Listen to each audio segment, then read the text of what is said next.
Ladies and gentlemen, present to you our next speaker. It is going to be Mr. Francisco Arnaiz, Greenville County Human Relations very own, expert on affordable housing development, federal program planning and implementation. My name is Francisco Arnaiz. I'm the Senior Community Development Planner at Greenville County Redevelopment Authority. Our table is back there. Say hi, everybody.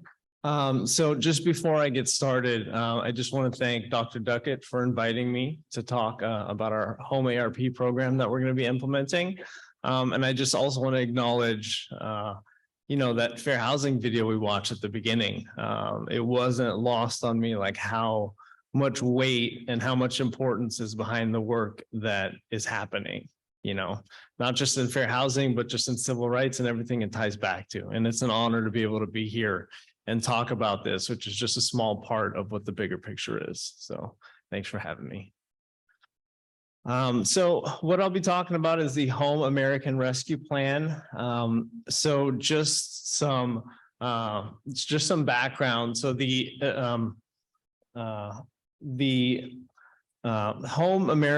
American Rescue Plan Act of 2021 is what established the Home American Rescue Plan funding source. So in that act, in section 3205, it established basically about $5 billion for home participating jurisdictions who received funding in 2021. So in Greenville County Redevelopment Authority is the administrator of HUD funding for Greenville County.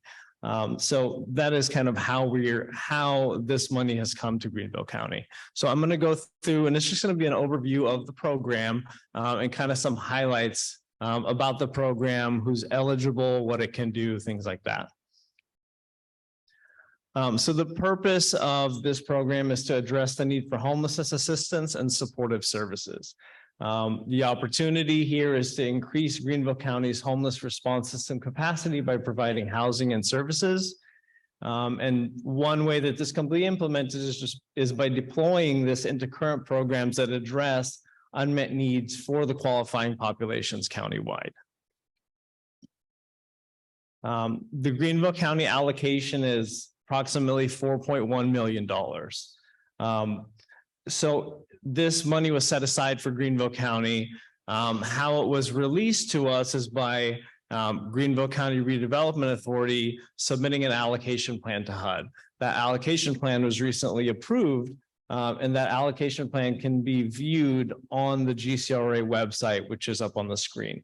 Under the tabs, Our Services, Grants and Loans, Developers tab, that's where the allocation plan lives. I can talk about that later if you don't want to write all that down. So this program is intended to serve for what's called qualifying populations in this program. The first is individuals and families experiencing homelessness. The second is individuals and families at risk of homelessness. The third is individuals and families fleeing or attempting to flee domestic violence, dating violence, sexual assault, stalking, or human trafficking. And the fourth is other populations for whom supportive services or assistance would prevent homelessness or serve those with the greatest need of housing instability. So these are the people, households, individuals, which this program can serve. So this is the main purpose of participant eligibility.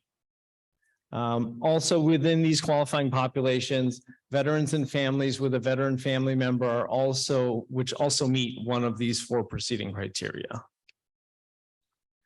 The eligible activities for this program, I'm trying to look both ways, are planning and administration, which is what GCRA is going to use to implement this, nonprofit operating expenses, capacity building assistance, supportive services, tenant-based rental assistance, acquisition and development of non-congregate shelter, and development and support of affordable housing. So these are the eligible activities that this program can do. So this is a high-level summary of what these funds could help with. The notice will go into further what these eligible activities are and what specifically can be done under these categories. So part of our allocation plan was to do some outreach and some consultation with the community, to work with our stakeholders and our partners to kind of determine unmet needs in housing and homelessness services, determine where there's gaps, and then once we've determined that, kind of program where we want to allocate funding to based on that feedback. So in the development of our allocation plan, we released a survey just asking community members and stakeholders where needs were greatest in the community. And so the next two slides will just kind of show from our Survey Monkey, which some folks in this room helped put out, where the community said we needed the most help. The primary need that people responded to was a gap in affordable housing was the greatest need, essentially. Next under that was homeless prevention assistance, emergency shelter beds, and supportive services funding. So even though these are inevitably ranked from like greatest need to least need, you can see that they're still pretty well a need for all categories. And so we also ask people to rank where funding is needed most. And as you can see, just like our last slide, even though affordable housing and tenant-based rental assistance came out on top as what's needed most, each category still received a lot of votes for needing funding for those categories. And so this also helped shape where we were going to allocate funding, where we were going to budget it. So just high-level summary of how we're going to implement this. GCRA is currently working on, what this program release and implementation is going to look like. So we're going to release our notice of funding and our application for this. We will select subrecipients through our competitive application process. So since GCRA also administers other HUD funding programs and also other HUD funding programs for housing, for homelessness, and for community development, this will resemble those applications with a little bit of a difference, particular to what Home ARP is trying to achieve. We will take applications and we'll make awards ongoing, right? So what that means is we will receive applications once that application is out for people to apply to, and then we will be awarding on an ongoing basis until all funds are committed. We will also be considering housing development applications, which we've received in the past, which were awarded funding. Since we do have our hand in a lot of projects that are in development, some of these projects, which have already been awarded funding from GCRA, fit what Home ARP can accomplish and who it can serve. So we're also going to use some of this funding for those projects that are in development. You can see on the screen how we've budgeted this funding into these eligible activity categories.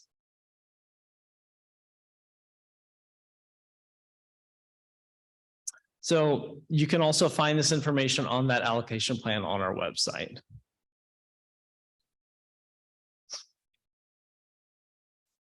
So the next couple slides are just going to be quick summaries of each eligible activity category.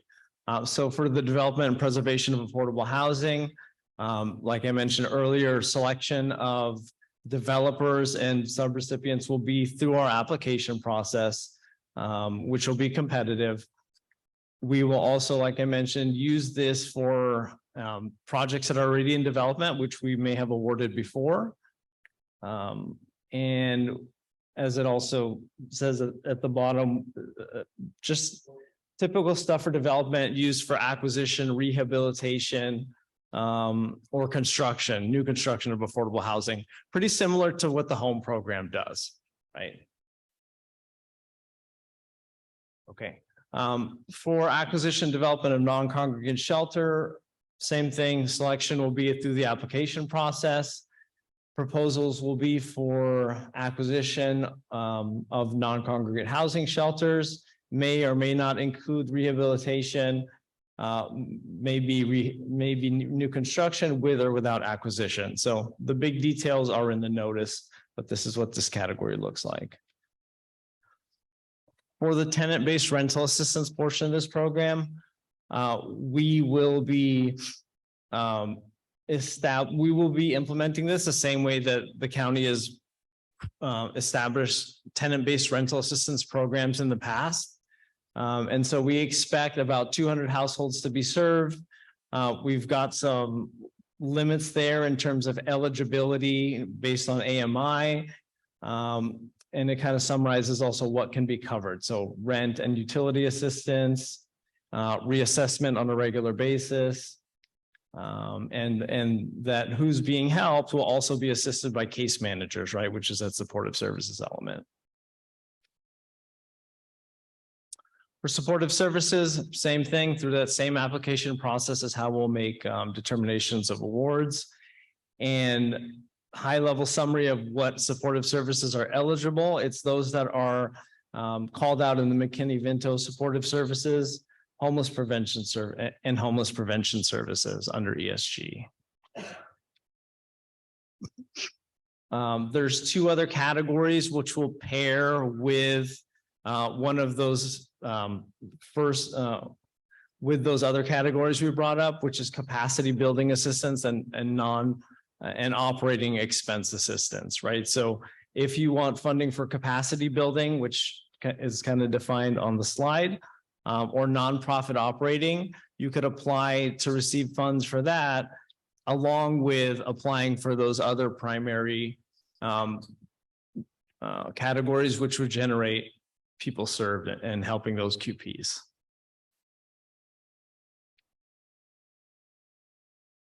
Again, just a summary of nonprofit operating expenses and how it's a little bit different from capacity building.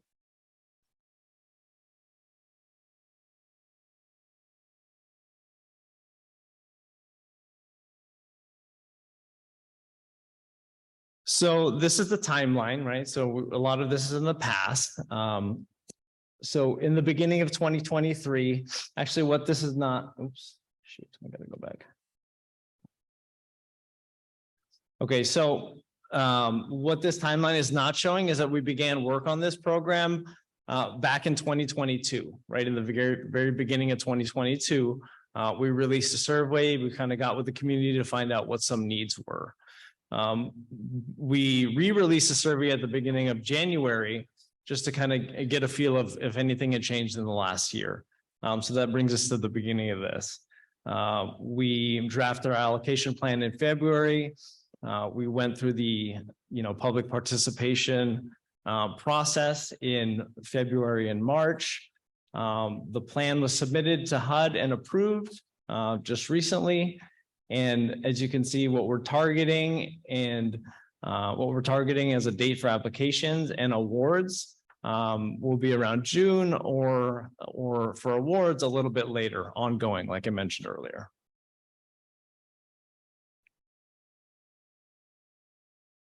So like I mentioned, this is really high level. We've got the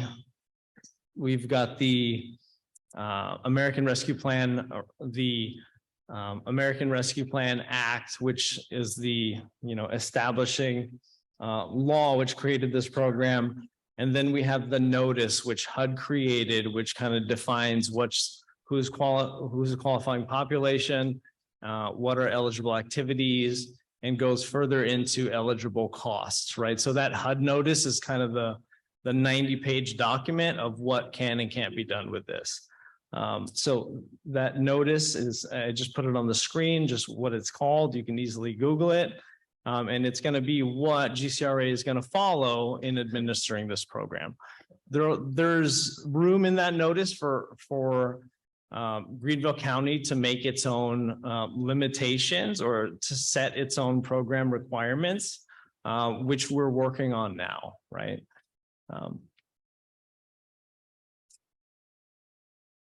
Contact information. My contact information, Jose in the back, who I work with, right there. And so our phone number. And so once we open up applications and release, our announcement of this funding availability, one way we'll do that is by sending it out to our email list, right? That might be the quickest way to get it out. So if you'd like to be notified of when that happens, go ahead and sign up on our email list on our website, which is www.gcra-sc.org. Do we have any questions now? Yes. So I'm gonna start with you. We have two questions online. First question was, will other counties also be getting this funding? Will assistance for the city and county be separate? Or will all county residents qualify for these services? What was the first part? I didn't hear that. Will other counties also be getting this funding? So. Yeah, Sure. No problem. yeah, I will if he says it. What more times you mean? Will other counties also be getting this funding? Will the assistance be for the city and county separate, or will it be for all county residents that qualify? Okay, will other counties be getting this funding? Will the city and the county funding be separate? And will all residents in the county be eligible for this funding? That's correct. Okay, so counties that were allocated this funding were counties that received home funding in 2021, right? So it's specific. That's who received this funding. So it depends if that county received funding from HUD in 2021. City of Greenville received funding for home ARP because they received home funding in 2021. So City of Greenville received funding. Greenville County also received funding. To be a person or a family or a household to benefit from this program, you need to reside in Greenville County and you need to be one of the 4 qualifying populations. As far as I know, right, I think it may be in the notice specifying, like, we don't want to do, we want to avoid duplication of benefits, just like in all HUD programs, right? So I don't know that we're excluding helping people in the city of Greenville, since the city of Greenville is in the county, with our funding, right? That will be something I have to talk with. I have to find out. Okay. Yeah. Next question I have for you here is, will there be a cap per resident or per household on the assistance that can be received? I think they're referring to the HP section. The homeless prevention funds. Yeah, will there be a cap on assistance a household can receive? Probably for tenant-based rental assistance. Tenant-based rental assistance administered in Greenville County by certain agencies does have a limit of how many months of assistance can be received. It's likely that there's going to be a limit to how many months of assistance can be received, because it's unlikely it's going to be unlimited. But we haven't decided what the cap is yet. Okay, cool. Does anyone here have any questions for Francisco?